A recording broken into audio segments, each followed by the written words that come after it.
Welcome back. We are back in my garage today. I think we're gonna try and take out the old turbos and get ready for the new stuff that we're getting. It's actually over here in a box.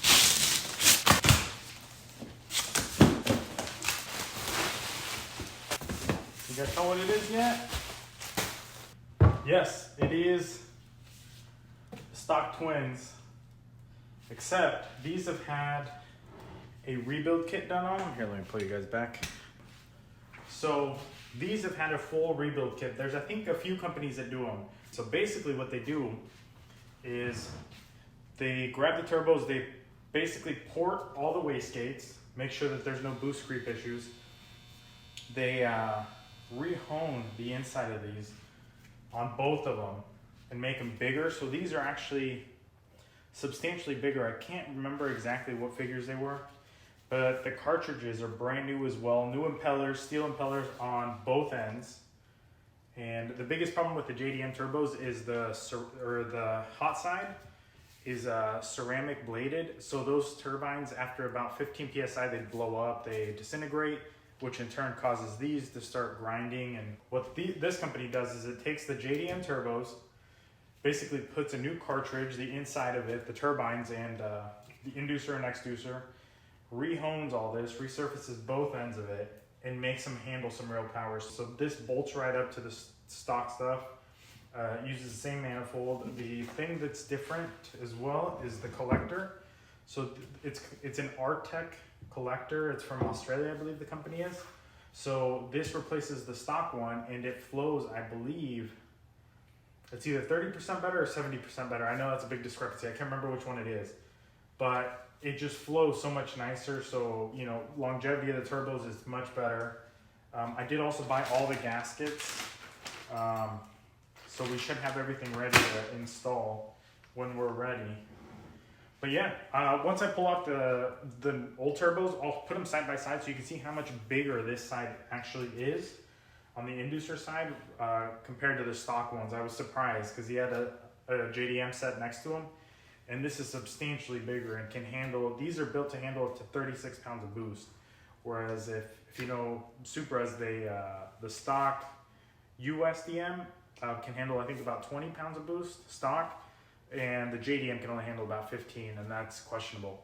So these are built well, and they're meant to handle some power, which is what we're looking for. So I figured instead of going single, which is what everybody does, let's see what we can get out of twins. Anyways, that's part of it. We got some more stuff coming. Obviously we need fuel, we need a bunch of stuff, but we'll get this part in. So let's keep going.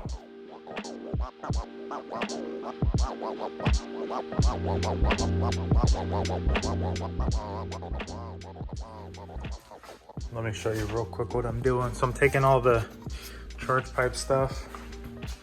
There's a little bracket here. I don't know if you can see that. And there's a bolt here. And there's a bolt down below right here. And those are 12s. Once you get that bracket out of the way, then you can get to these, which are 12s. And that's what holds this pipe on. There's one on this side, one on the other side. I just use an electric ratchet to get in there. So I'm gonna start taking all this portion off so I can actually see what we got going on down there. So guess let's keep going.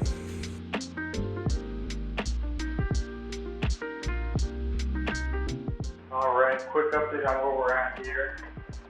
So I was trying to get the turbos out with basically the full exhaust connected on there, and it doesn't work. You can't do it when the motor's in. Here, I'll show you. So this collector here, and then this portion here, which is where the other, I think it's a big weight seat for like both of them, like they both go through. But both of these need to come off. So you basically have to just leave the turbos in, and when you do that, you've got clearance enough for, so on this side here, you've got one bolt there, or sorry, one nut there. So a stud there, and two studs on the bottom here. And once that's out of the way, you also have to clear a bracket. So there's a bracket on this side, a bracket on this side holding the turbos up, to prop them up basically. Once you clear that out of the way, you've got room for both of those bolts or nuts there. And then same thing on this side. And also it gives you access to the turbo feed. the oil feed on both of them. Once you clear that stuff out of the way. Then up here, these are easy, you know, stoke them, and then they should come off. Definitely take off the turbos first rather than the manifold along with the turbos. There's just no room to do that. I know a lot of people say take off the whole thing together, but if your motor is in here, there's no way to do that. So definitely do it the way I'm doing it. It's much faster, and it's really the only way to do it. So once you got these loose up here, the bottom one loose, you've got the metal bracket out of the way. You've got the coolant lines back here you have to undo. I already undid this one. Gotta undo that one. Vacuum line still, I need to undo. Alright, so I ended up, right now, as of right now, it's just the feeds that I undid. See if that'll give me enough room, because I unbolted them from the turbos. It's just that since the feeds are hard lines, oops, there's the water. Since the feeds are hard lines, you can't wiggle them around, but I think, come on, the drains are soft lines, so I might be able to move them around and just undo them. I guess we'll find out here in a sec.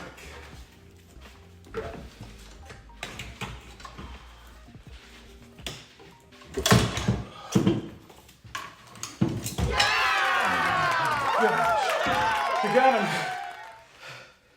So here's the big difference here. This is about all you're gonna be able to see, but so here's the new one.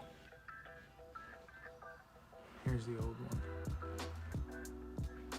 Much smaller. I mean, I don't know if you can tell, but so see here how it's kind of beveled up. Basically what they do is they just get rid of that. Put a bigger impeller in there. Let's see here. Yeah, you can definitely tell the difference there. Aside from that, they take care of, so the wastegates, these are ported as well so that they don't have a boost creep issue, because these can't open up quick enough if you start upping the boost. So there's quite a bit of boost creep, whereas these, they take care of that issue. The collector here is much more free-flowing than the stock one. It's a Artec collector. They also do the turbine side, the hot side. They put a bigger impeller on that as well, and resurface, new bearings, new everything, new cartridge, which is essentially so if you were to take these apart, it's the centerpiece here with the impellers on each side. That's what the cartridge is. So those are brand new. So these are basically brand new turbos. And then they ceramic coat everything, take care of everything. So basically what we're putting in is brand new turbos and better turbos. Like I said, these can handle up to 36 pounds of boost, which at that point I'd have to build the whole motor. But these are definitely going to handle the power we need them to. So let me show you just a quick recap on, if you guys are taking these off, what the best way to do it is. So there's a couple different things that I've read, but what worked for me. So when you're undoing you're gonna for sure have to undo the, let me zoom out here, the feed, the turbo feeds, the oil feeds. So there's I think it's a 20 millimeter there, 20 millimeter there. So undo that from the block. That's a hard line. The drain is a soft line, so you can bend it as you're pulling out the turbos. Undo the feed and drain on the turbo side on both of them. That way they're loose, and that way when you're moving them out, you can just pick it up and it comes right off. The water feed, here's this one here. Remove the one on this turbo. The one on this turbo further back, you don't need to remove because it came along with the turbos. Aside from that, there's a couple brackets under the turbos. They hold up the turbos. Undo both of those. I left this one on, the one closest to the front, and just swiveled it to be able to get access to these bolts here, or nuts, on both ends. Also on the water side, so your water lines are plugged into these two here, that small one and this one, and these are a pain because you can barely get to the clamps. What I ended up doing, and I think you guys saw that on video, is I just pulled the turbos out this way, and that gave me some room. It was still a pain to get in there, so you're gonna fight these two trying to get them off unless you cut them and get new line. But I was saving those, so those two are a pain. What else here? Some people do remove that, but I wasn't sure what, since I was going up and down, I didn't really want to move the engine mount and mess with any of that stuff. So I left that alone. It did make it kind of hard, quite a bit harder, but you can get it. At the front here, you have this bracket, which I think it's your crank position sensor or crank cam. Yeah, I think that's what it is. I can't remember exactly. If it's wrong, I'll edit it and put it in there. But so this, make sure you detach that because that's on the bracket on the turbos over there. And then you unbolt this bracket as well, which has got some lines, some vacuum lines and stuff like that. So undo that. There's another vacuum line down here, which goes to the exhaust bypass valve. This one down here. So undo that one as well because I'll show you real quick.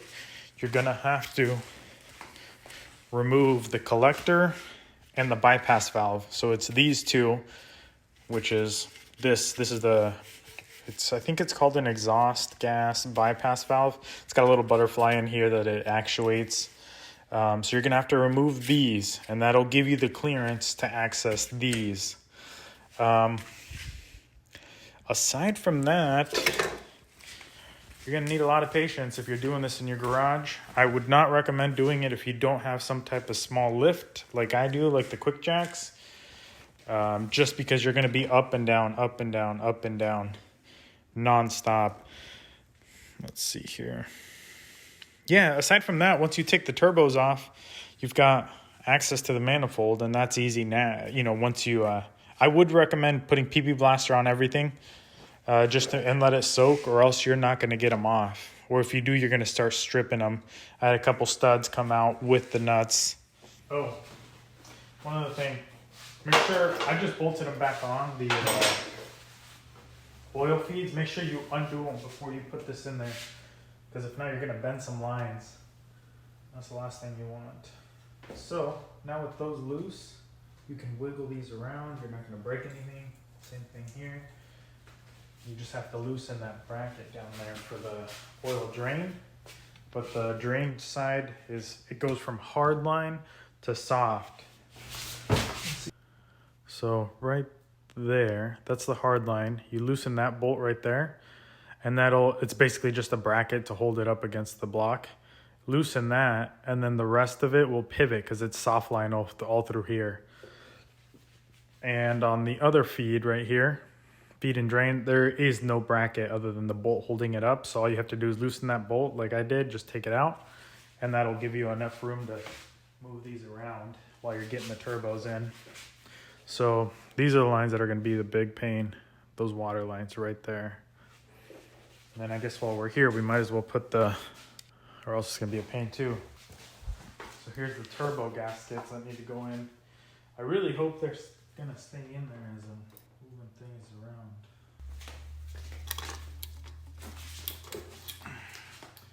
All right. Moment I've been dreading. Putting everything back.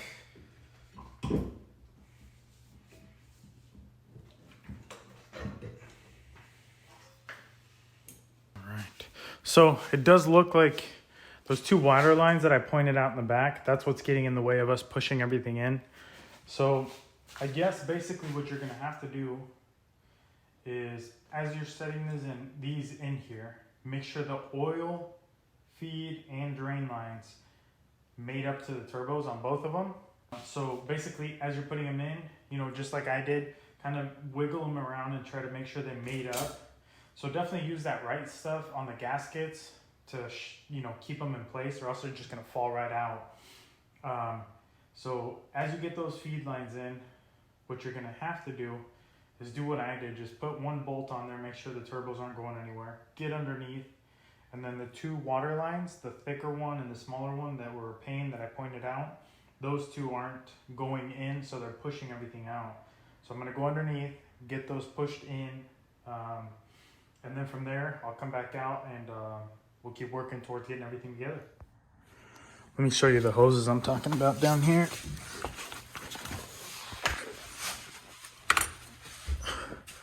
So it's those two right there. Let me see here. So it's this one,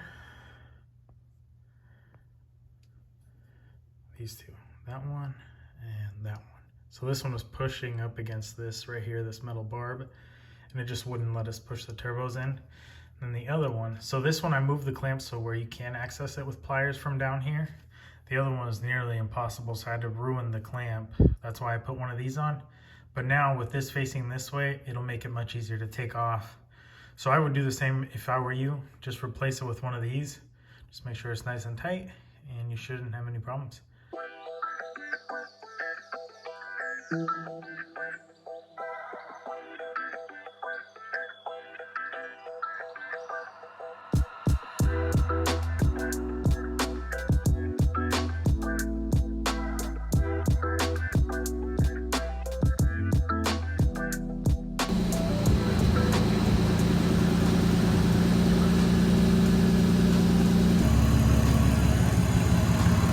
You guys can hear it now from here. I can't tell.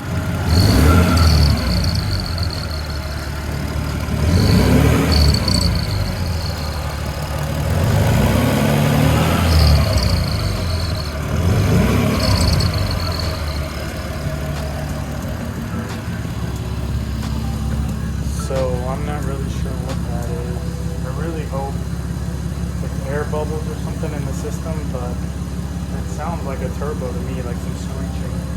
I'm gonna keep bleeding the system and see what happens. We'll check back in a bit.